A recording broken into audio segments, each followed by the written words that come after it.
अगली सुबह गांव में हलचल थी। सूरज तो निकल आया था, लेकिन धरौली की हवा में अब भी एक अजीब सी बेचैनी थी। रात की घटनाओं ने राजू, नीरज और सोनू के मन में डर और जिज्ञासा दोनों पैदा कर दिए थे। तीनों बार बार उसी कुएं की ओर देख रहे थे, जो अब भी दूर से काला और गहरा दिख रहा था। राजू ने कहा, जो कल हुआ वो सपना नहीं था। मैं अब भी उस आवाज को सुन सकता हूं, जैसे कोई मदद मांग रहा हो। नीरज ने गंभीर होकर कहा, मुझे लगता है हमें गांव के सबसे पुराने व्यक्ति से बात करनी चाहिए, बाबा हरिप्रसाद से। वो जानते होंगे इस कुएं का असली इतिहास। सोनू ने हामी भरी, सही कहा, हमें डर से नहीं, सच से लड़ना होगा। तीनों सीधे बाबा हरिप्रसाद के घर पहुंचे। बुजुर्ग आदमी झोपड़ी के बाहर पीपल के पेड़ के नीचे बैठे बीड़ी सुलगा रहे थे। उनके चेहरे पर अनुभव की लकीरें और आंखों में गहराई थी।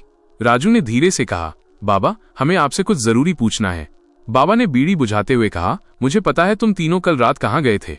तुमने उस कुएं की हदें लांघ दी हैं। तीनों चौंक गए। नीरज ने कहा, आपको कैसे पता चला? बाबा ने गहरी सांस लेते हुए कहा, धरौली का वो कुआं सिर्फ पानी का स्रोत नहीं है, वो एक आत्मा का घर है। एक ऐसी आत्मा जो धोखे, दर्द और अधूरी प्रतिज्ञा में जल रही है। राजू ने पूछा, कौन है वो आत्मा? बाबा ने कहा, उसका नाम सुधा था। वही जो 50 साल पहले इस गांव में रहती थी। सुंदर, दयालु, लेकिन उसका भाग्य बहुत क्रूर था। बाबा ने कहानी बताना शुरू किया। सुधा उस जमाने में गांव की सबसे सुंदर लड़की थी। उसके पिता इस कुएं के रखवाले थे।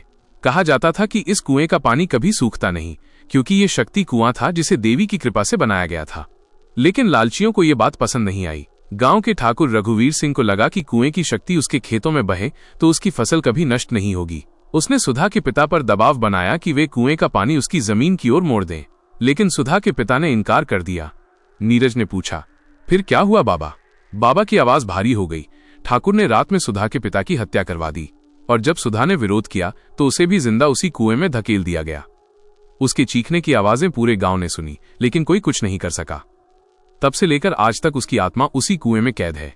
कहते हैं जिसने भी उस कुएं के पानी को छुआ, उसके साथ कोई न कोई अनहोनी हुई। राजू की आंखों में डर और गुस्सा दोनों थे। उसने कहा, तो क्या सुधा की आत्मा बदला लेना चाहती है? बाबा ने कहा, नहीं, वो मुक्ति चाहती है, पर मुक्ति देने वाला वही हो सकता है जो सच्चाई जानने की हिम्मत रखता हो, और अब शायद वो तुम लोग हो। सोनू ने पूछा, हमें क्या करना होगा बाबा? बाबा ने कहा, आज रात उस कुएं के पास जाओ। वहां जब हवा रुक जाएगी और दिया अपने आप जल उठेगा, तब सुधा तुमसे बात करेगी।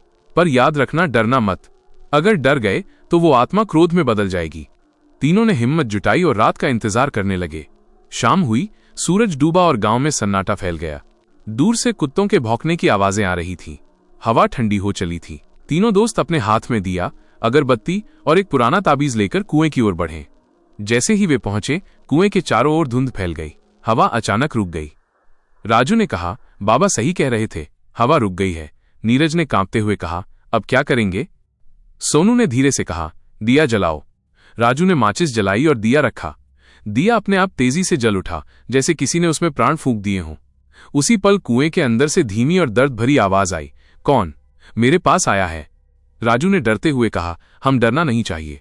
सुधा दीदी, अगर तुम यहां हो तो हम तुम्हारी मदद करने आए हैं। कुएं से एक सफेद धुंध ऊपर उठी और धीरे धीरे एक औरत का आकार बनने लगा। उसका चेहरा सुंदर था, लेकिन आंखों में पीड़ा थी। उसके बाल हवा में उड़ रहे थे और आवाज कांप रही थी। मदद? कोई मदद नहीं कर सकता। मेरा सब कुछ इसी कुएं में खत्म हो गया। नीरज ने कहा, हम तुम्हें शांति दिलाना चाहते हैं। बताओ, तुम्हारे साथ क्या हुआ था? सुधा की आत्मा की आंखों से आंसू की तरह धुंध गिरने लगी। उसने कहा, मुझे धोखा मिला। मेरे पिता की हत्या की गई। मैं न्याय चाहती थी, लेकिन जब तक इस कुएं की शक्ति संतुलित नहीं होती, मेरी आत्मा कभी मुक्त नहीं होगी। राजू ने कहा, हमें क्या करना होगा? सुधा ने धीरे से कहा, कुएं में एक लोहे की जंजीर है जो मेरी आत्मा को बांध कर रखती है। अगर तुम उसे बाहर निकाल सको तो मैं मुक्त हो जाऊंगी, लेकिन सावधान रहना, वो जंजीर किसी साधारण लोहे की नहीं है, उसमें श्राप की शक्ति बसी है।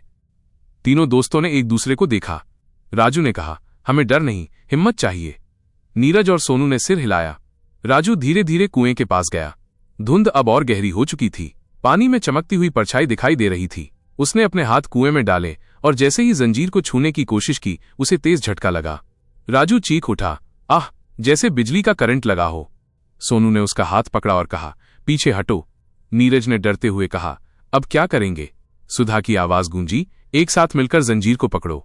जब दिलों में डर नहीं होगा तभी श्राप टूटेगा। तीनों ने एक साथ हाथ बढ़ाया। जैसे ही उन्होंने जंजीर को पकड़ा, कुएं से भयंकर चीख निकली। हवा तेजी से घूमने लगी। दिया बुझ गया। चारों ओर अंधेरा छा गया।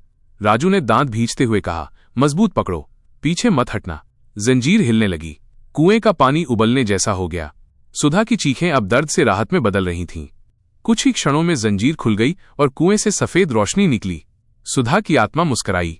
धन्यवाद, अब मैं मुक्त हूं। और वो धीरे धीरे हवा में विलीन हो गई।